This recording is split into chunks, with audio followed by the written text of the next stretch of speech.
Voici le livre de la postérité d'Adam. Lorsque Dieu créa l'homme, il le fit à la ressemblance de Dieu. Il créa l'homme et la femme, il les bénit et les appela du nom d'homme lorsqu'ils furent créés. Adam, âgé de 130 ans, engendra un fils à sa ressemblance, selon son image, et lui donna le nom de Seth. Les jours d'Adam, après la naissance de Seth, furent de 800 ans, et il engendra des fils et des filles. Tous les jours qu'Adam vécut furent de 930 ans, puis il mourut. Seth, âgé de 105 ans, engendra Enoch. Seth vécut après la naissance d'Enoch 807 ans, et il engendra des fils et des filles. Tous les jours de Seth furent de 912 ans, puis il mourut. Enoch, âgé de 90 ans, engendra Kénan. Enoch vécut après la naissance de Kénan 815 ans, et il engendra des fils et des filles. Tous les jours d'Enoch furent de 905 ans, puis il mourut. Kénan, âgé de 70 ans, engendra Mahalalel. Kénan vécut après la naissance de Mahalalel 840 ans, et il engendra des fils et des filles. Tous les jours de Kénan furent de 910 ans, puis il mourut. Mahalalel, âgé de 65 ans, engendra Jéred. Mahalalel vécut après la naissance de Jéred 830 ans, et il engendra des fils et des filles. Tous les jours de Mahalalel furent de 895 ans, puis il mourut.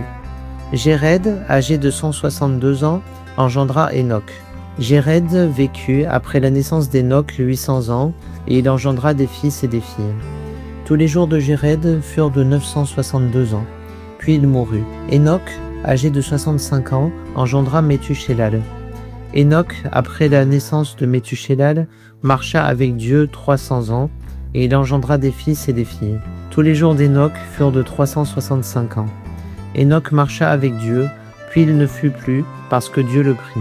Méthushélah, âgé de 187 ans, engendra Lémec. Méthushélah vécut après la naissance de Lémec 782 ans, et il engendra des fils et des filles. Tous les jours de Méthushélah furent de 969 ans, puis il mourut. Lémec, âgé de 182 ans, engendra un fils. Il lui donna le nom de Noé en disant « Celui-ci nous consolera de nos fatigues et du travail pénible de nos mains, provenant de cette terre que l'Éternel a maudit. » Lémec vécut après la naissance de Noé 595 ans, et il engendra des fils et des filles. Tous les jours de Lémec furent de 777 ans, puis il mourut. Noé, âgé de 500 ans, engendra Sem, Cham et Japheth. Bon, alors voilà, beaucoup d'entre vous trouveront ce chapitre 5 de la Genèse un petit peu ennuyeux, parce qu'on a affaire à une chronologie un petit peu répétitive, hein, comme ça, donc avec tous les enfants finalement de Seth. Donc Seth, c'est le troisième fils de Adam et Ève, celui qui remplace finalement Abel, hein, qui a été tué par Caïn. Et donc, à partir de Seth, on retrouve toute cette généalogie avec chaque patriarche qui engendre des fils et des filles. Voilà. Alors, on remarque que les descendants de Seth portent les mêmes noms que les descendants de Caïn, finalement. Donc, je ne sais pas trop si ça se réfère aux mêmes personnes ou si c'est une généalogie complètement différente. Les spécialistes pourront me répondre à cette question. En tout cas, les personnages qui descendent de Seth ont l'air plutôt d'être des personnages qui tirent vers le bien. C'est-à-dire qu'on a des personnages comme Enoch, par exemple, qui sont des figures emblématiques de la Genèse. Hein. Donc Enoch qui marcha aux côtés de Dieu, comme le dit ce passage, c'est quelque chose d'assez exceptionnel dans l'Ancien Testament. Et c'est un personnage qui va apparaître surtout dans le livre d'Enoch aussi, un apocryphe très connu, le livre d'Enoch, hein, je vous conseille de le lire, sur ce personnage d'Enoch, hein, donc de la généalogie de Seth. Hein. Voilà.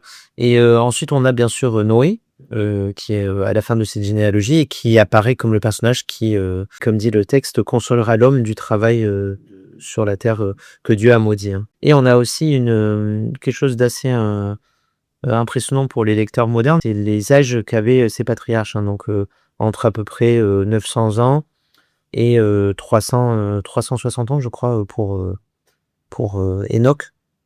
Donc, c'est des âges qui sont complètement ahurissants pour nous et qui sont une forme de privilège. On est proche de l'immortalité, hein, finalement.